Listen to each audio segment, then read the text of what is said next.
Welcome back children. இன்றைக்கி நம்ம geometry பார்க்க போகிறோம். சாப்டர் 5 ஜாமெண்ட்ரியில் என்ன பார்க்குறோம் அப்படின்னா, to understand the Pythagoras theorem and solve problem using it.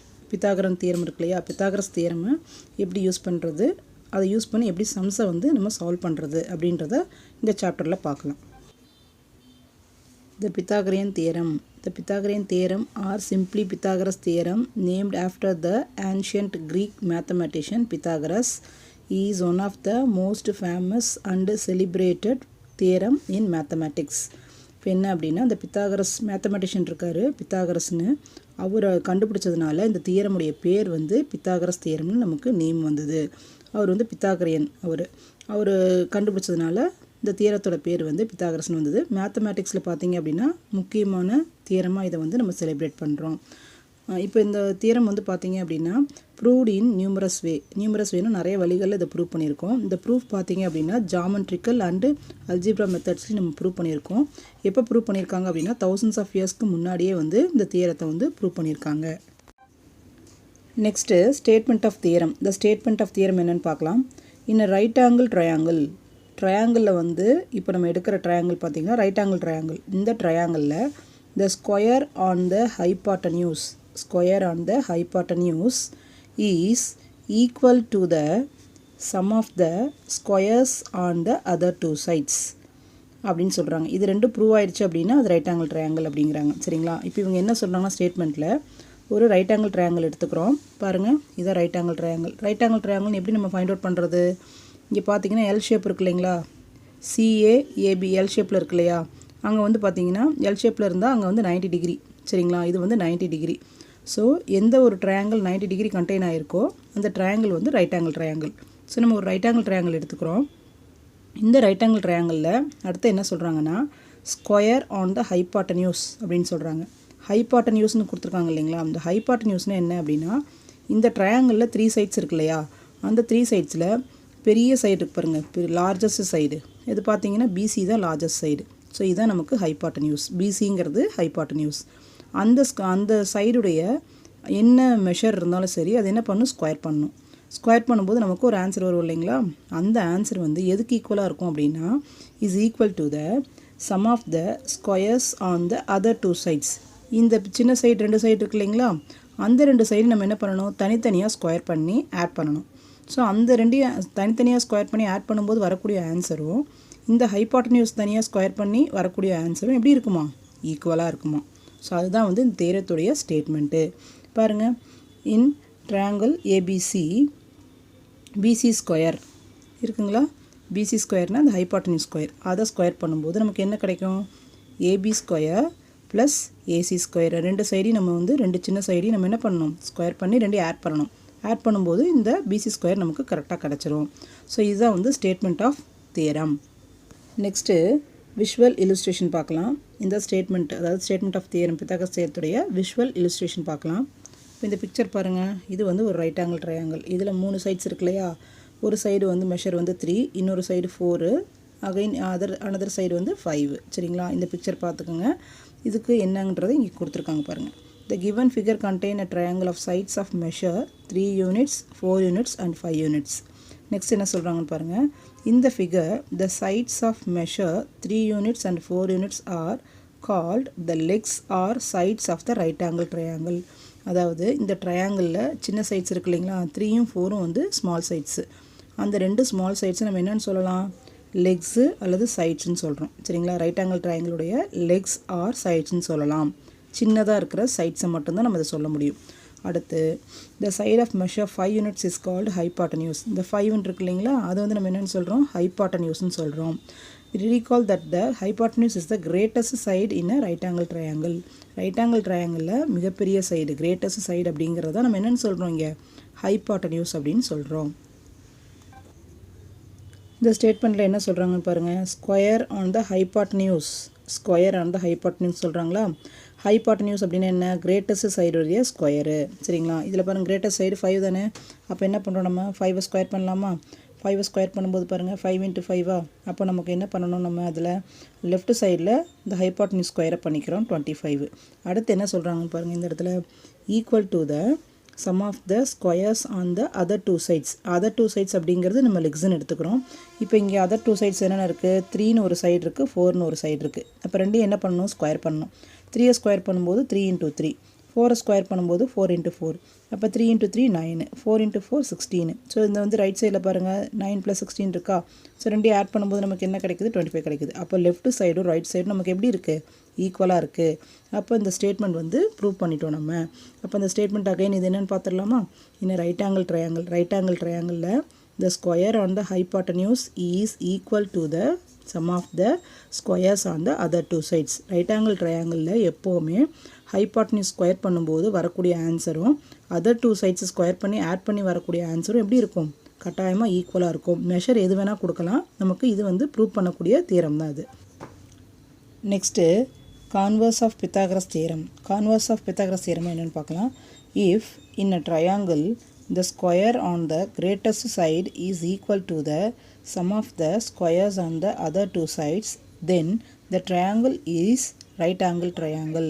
இப்போது ஸ்டேட்மெண்ட் ஆஃப் தியரம் நம்ம என்ன பார்த்தோம், ரைட் ஆங்கிள் ட்ரையாங்கிளில் ஹைபாட்னியூஸ் ஸ்கொயர் பண்ணுற சைடும் அதர் டூ சைட்ஸும் ஈக்குவலாக இருக்குன்னு பார்த்தோம் இல்லைங்களா ஸ்டேட்மெண்ட் ஆஃப் தியரமில். இதே இந்த கன்வர்ஸ் ஆஃப் பித்தாகரஸ் தியரம் என்ன சொல்கிறாங்க, கிரேட்டஸ்ட் சைடை ஸ்கொயர் பண்ணி அதுக்கு ஈக்குவலாக எது இருக்குமா, அதர் டூ சைட் ஸ்கொயர் பண்ணுறது ஈக்குவலாக இருந்தால் அது என்ன ட்ரையாங்கிளாம், ரைட் ஆங்கிள் ட்ரையாங்கிளாம். ஸோ இது கன்வர்ஸாக அப்படியே மாற்றி சொல்கிறாங்க சரிங்களா. ஆக்சுவலாக இங்கே வந்து ரைட் ஆங்கிள் ட்ரையாங்கிள்னு பிஃபோராகவே சொல்லிடுறாங்க. ஆனால் இங்கே கன்வர்ஸில் பார்த்தீங்க அப்படின்னா இதை செக் பண்ணதுக்கப்புறம் இது ஈக்குவலாக இருந்தால் மட்டும்தான் அது வந்து ரைட் ஆங்கிள் ட்ரையாங்கிள் நம்ம ப்ரூவ் பண்ணுறோம் அப்படின்றது தான் இந்த converse of Pythagoras theorem. So இந்த லைன் தான் நமக்கு டிஃபைன் கன்வர்ஸ் ஆஃப் பித்தாகரஸ் தியரம்னு கேட்டாங்கன்னா இது ஃபுல்லாக எழுதணும். இஃப்லேருந்து ஆரம்பித்து லாஸ்ட்டாக எங்கே முடியுது, ட்ரையாங்கிளில் முடியுது இல்லைங்களா. ஸோ இந்த 2 லைன் வந்து டெஃபினேஷனுக்கு எழுதணும். அதே போல் ஸ்டேட்மெண்ட் ஆஃப் தியரமுக்கு டெஃபினேஷன் கேட்டாங்கன்னா இன்ல ஆரம்பித்து நம்ம 2 சைட்ஸில் இந்த 2 லைன் வந்து நம்ம டிஃபைனுக்கு நம்ம எழுதணும். இந்த கான்வர்ஸ் ஆஃப் பித்தாகரஸ் தியரமுக்கு ஒரு எக்ஸாம்பிள் பாருங்கள். இந்த ட்ரையாங்கிள் ஏபிசி, இந்த ட்ரையாங்கிள் ஏபிசியில் பாருங்கள், ஏபி வந்து 11 மெஷர்மெண்ட்டு, பிசி 61, ஏசி வந்து 60 சரிங்களா. இப்போ இதில் வந்து நம்ம தியரம் என்ன சொல்லியிருக்காங்க, கிரேட்டஸ்ட் சைடை ஸ்கொயர் பண்ணும்போது மற்ற அதர் டூ சைட்ஸை ஸ்கொயர் பண்ணி ஆட் பண்ணுறதுக்கு ஈக்குவல்னு சொல்லியிருக்காங்க இல்லையா. ஸோ அதை நம்ம போட்டுக்கிறோம். BC square equal to AB square plus AC square. BC square பாருங்கள், BC square greatest side equal to ஏபிங்கிறது small side AB square plus ஏசிங்கிறது other side. So AB square plus AC square. BC 61 square. So 61 ஸ்கொயருங்கும்போது 61 × 61. அதே போல் AB square வந்து 11 × 11. AC square வந்து பார்த்திங்கன்னா 60 × 60. So இதெல்லாம் வந்து மல்டிப்ளை பண்ணி ஆட் பண்ணதுக்கப்புறம் நமக்கு இந்த ஆன்சர் தான் வரும். அதுபோல் 61ஐயும் மல்டிப்ளை பண்ணதுக்கப்புறம் பார்த்திங்கன்னா நமக்கு இந்த ஆன்சர். ஸோ ரெண்டு சைடு ஈக்குவலாக இருக்குது. அப்போ லெஃப்ட் அண்ட் ரைட் ஈக்குவலாக இருக்கும்போது hence triangle ABC is a right angle triangle. Example 5.11. இந்த figure AB perpendicular to AC. பிக்சரில் பாருங்கள், ஏபிசி ட்ரையாங்கிள் இருக்கு இல்லையா. இதில் என்ன சொல்கிறாங்கன்னா ஏபி இருக்கு இல்லையா, அந்த மேலே உள்ள லைனு, அந்த லைன் வந்து எதுக்கு பர்பண்டிகுலராக இருக்குது, ஏசி கீழே வர லைனுக்கு பர்பண்டிகுலராக இருக்குது சரிங்களா. AB perpendicular to AC. Next பாருங்கள் என்னென்ன கொஷின் கேட்குறாங்க. இந்த மாதிரி பர்பண்டிகுலராக இருக்கும்போது what type of the triangle is ABC. இந்த ட்ரையாங்கிள் வந்து என்ன டைப் ஆஃப் ட்ரையாங்கிள்னு கேட்குறாங்க. அடுத்து what are AB and AC of the triangle ABC. இந்த ஏபிசி ட்ரையாங்கிளில் ஏபியும் ஏசியும் என்னன்னு கேட்குறாங்க. அடுத்து what is CB called as. இந்த சிபின்ற லைன் வந்து என்னவாக இருக்குன்னு கேட்குறாங்க. அடுத்து ஏசி ஈக்குவல் டு ஏபி.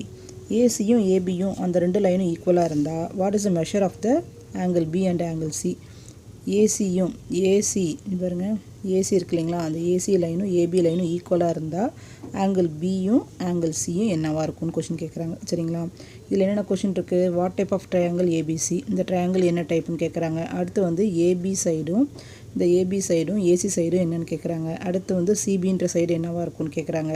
அடுத்து வந்து இந்த ரெண்டு ஏபி சைடு ஏசி சைடு ஈக்குவலாக இருக்கிறப்போ ஆங்கிள் பியும் ஆங்கிள் சியும் என்னவாக இருக்கும் அப்படின்னு சொல்லி ஒரு 4 கொஷின் கேட்குறாங்க. ஆன்சர் பாருங்கள்.